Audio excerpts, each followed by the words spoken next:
మళ్ళీ మందకృష్ణ గారి చరిత్ర గురించి చెప్పుకోవాల్సిన అక్కర లేదు. ఆయన చరిత్ర తెలియని వ్యక్తి లేడు తెలంగాణ గడ్డ మీద. వారిని మా కిషన్ రెడ్డి గారు వారి ఆశయ నెరవేర్చడంలో వారు ఎంత కమిట్మెంట్, ఎంత ప్రయాస చేసిండో నేను కూడా లాస్ట్ రోజుల్లో చూస్తున్నా. కాబట్టి మందకృష్ణ గారి ఆశయాన్ని నెరవేర్చడంలో, ఆ జాతిని మళ్ళీ ఈ దేశానికి పరిచయం చేయడంలో గొప్పగా ప్రయత్నం చేసినటువంటి వ్యక్తి పెద్దలు కిషన్ రెడ్డి గారు. ఈ కార్యక్రమాన్ని నిర్వహించిన కాంతారావు గారు, మా మిత్రుడు వెంకటేష్ గారు, మా తమ్ముడు అశోక్, నర్మదా మల్లికార్జున గారు, రాజేశ్వరరావు గారు, మా పాటలతో ఊరెత్తించినటువంటి మా తమ్ముళ్ళు తెలంగాణ సీనన్న, మా మిట్టపల్లి సురేందర్, గంగమ్మ, వాళ్ళ మిత్ర బృందానికి, ప్రెస్ మిత్రులకు, సత్తన్నకు, అందరికీ పేరు పేరున నమస్కారం. మందకృష్ణ గారి పరిచయం నాకు పెళ్ళి కాకముందు 1986 రోకళ్ళ షాయంపేట మా మందకృష్ణది. నేను వాళ్ళ ఊళ్ళో గప్పుడే ఒక కోళ్ళ ఫారం స్టార్ట్ చేసుకున్నాను. నేను మా దగ్గరికి వచ్చినోడు మందకృష్ణ గారు, మా పురుషోత్తమరావు గారు, వారికి ఆనాడు ఉన్నంతలో గురువు కాబట్టి మేమిద్దరం అక్కడ 1986లో పరిచయం. నేను 6-7 ఏళ్ళు మాత్రమే అక్కడ ఉన్న, తర్వాత షిఫ్ట్ అయిపోయినా. ఆ తదుపరి మళ్ళీ పరిచయం ఇప్పటికీ గుర్తు. నేను టీఆర్ఎస్ పార్టీ ఫ్లోర్ లీడర్గా చిన్న పిల్లలకి గుండెలో హోళ్ళు పడితే చనిపోతున్నారు, సామాన్యులకు వైద్యం అక్కరుంటే చేయించుకోలేక చచ్చిపోతున్నారు, ఇంత దుర్మార్గమైన వ్యవస్థ అని చెప్పి మొట్టమొదటిసారిగా ట్యాంక్ బండ మీద పెద్ద యుద్ధం చేసినాం. అంబేద్కర్ హాల్లో పెద్ద మీటింగ్ పెట్టినాం. ఆ రోజు చనిపోయిన అబ్బాయి మా నియోజకవర్గం శనిగరానికి సంబంధించినటువంటి బాబు. ఆ డెడ్ బాడీని నేను ఇద్దరం కలిసి తీసుకుపోయి అప్పచెప్పినప్పుడు వాళ్ళు కార్చిన కన్నీళ్ళు వారి వేదార్థం చేసుకున్న మేము దీనికి ఒక పరిష్కారం చెప్పాలని చెప్పి మొట్టమొదటిసారిగా పోరాటం చేస్తే, ఆ పోరాటానికి స్పందించిన ఆనాటి ప్రభుత్వం ఇవాళ ఆరోగ్యశ్రీ పథకానికి నాంది కల్పించింది ఈ ప్రభుత్వం.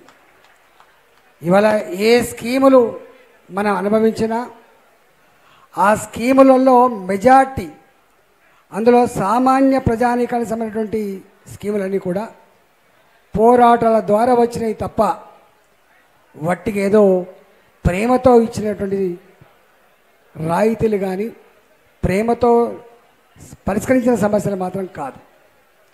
ఇదే పెన్షన్ల గురించి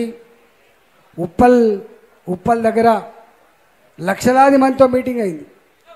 నాకు తెలిసి అంత పెద్ద హ్యాండిక్యాప్డ్ విషయంలో కానీ పేదల పెన్షన్ విషయంలో లక్షలాది మందితో ఒక సమావేశం నిర్వహించినటువంటి ఆనాటి చరిత్ర తెలంగాణ ఉద్యమంలో అయితే వ్యక్తిగా ఇవాళ అది మందకృష్ణ గారికే ఆ కీర్తి దక్కింది. ఇవాళ ఒక జాతి ఒకే సమస్య మీద 30 ఏళ్ళు ఉద్యమాన్ని సస్టైన్ చేయడం ఎంత కష్టమో నేను కూడా 14 ఏళ్ళు ఉద్యమంలో ఉన్న వ్యక్తిగా నాకు తెలుసు. మాలాంటి వాళ్ళమే ఇంత పెద్ద ఇష్యూలోనే అప్పుడప్పుడు యాసకు వచ్చినప్పుడు ఇంకేమొస్తుందని చెప్పి బెంగపడ్డప్పుడు మేము దాన్ని అనుభవించడం కాబట్టి అంటే ఒక గొప్ప ఉద్యమాన్ని 14 సంవత్సరాలు సస్టైన్ చేయడానికి మేము పడ్డ పాటలేంతో మాకు తెలుసు.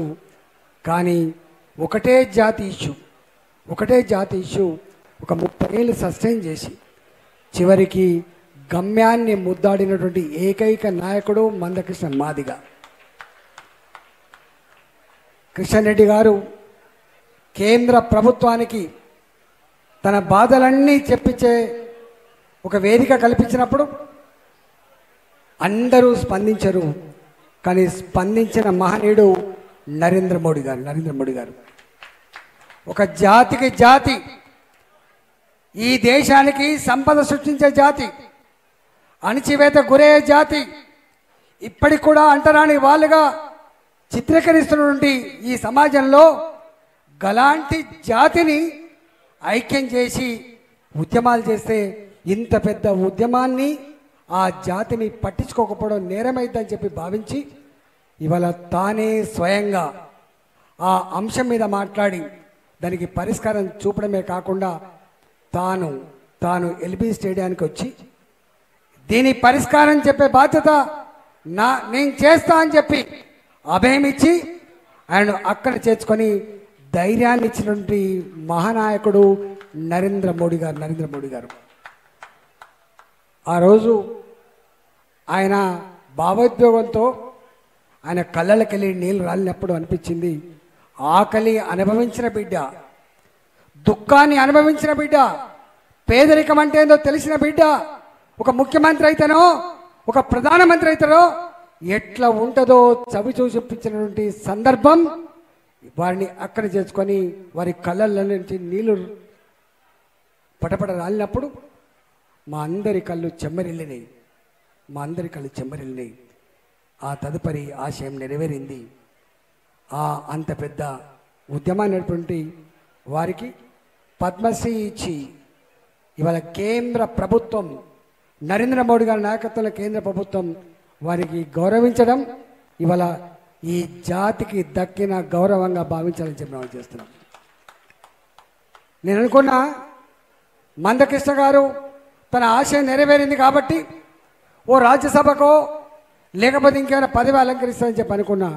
కానీ ఆయన నాతో ఒక మాట అన్న, ఇక ఈ వయసులో నేను ఈ పదవి గా పదవి అంటే కాదు, ఇంకా అనేక సమస్యలతో సతమతమవుతున్న పేద వర్గాల ప్రజలకు అండగా ఉండే కర్తవ్యం ఉంది.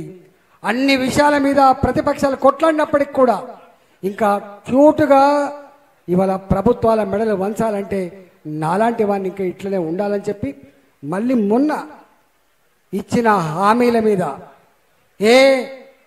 కళ్ళు లేని వాళ్ళు కావచ్చు, కాలు లేని వాళ్ళు కావచ్చు, ఈ పెన్షన్ సృష్టికర్త నేనైనప్పుడు ఇచ్చిన హామీ అమలు కోసం మళ్ళీ కొట్లాడాలని చెప్పి ఇలా మళ్ళీ పెన్షన్ల మీద ఉద్యమానికి శ్రీకారం చుట్టినటువంటి నాయకుడు మందకృష్ణ గారు మాత్రమే. కొద్దిమంది మాత్రమే. తన కోసం తాను జీవించేవాడు, ఈగ కన్నా హీనమైన వాడు మనిషి, సంఘజీవి. మనిషి తన కోసం మాత్రమే కాకుండా ఇతరుల కోసం జీవించేవాడు హిమాలయాల కన్నా గొప్పవాడు అని చెప్పి అంటారు. ఇవాళ ఒక మందకృష్ణ పేదరికంలో వచ్చి నాకు ఆయన పేదరికం గురించి నాకు సంపూర్ణంగా తెలుసు. ఆయన ఎట్లా కూలి చేసి బతికిండు, ఎట్లా కుటుంబాన్ని పోషించడంలో ఆయన ఏ పాత్ర పోషించడం నేను కళ్ళాలు చూసినాడు కాబట్టి. ఎందుకంటే 1986 నా వయసు అప్పుడు 22 సంవత్సరాలు మాత్రమే. నేను 22 years ఉన్నప్పుడు నేను ఆయన చూసిన కాబట్టి, నాది అప్పుడు పౌల్ట్రీ ఫామ్ కాబట్టి. ఇవాళ కృష్ణన్న ఇంతకుముందు పాటలు పాడుతున్నప్పుడు నర్సిరెడ్డి పాట పాడినా, సురేందర్ పాట పాడినా, ఇంకొకరు పాట పాడినా, ఇవాళ నువ్వు తెలంగాణ జాతి గర్వించే బిడ్డవు, జీవితం ధన్యమైంది.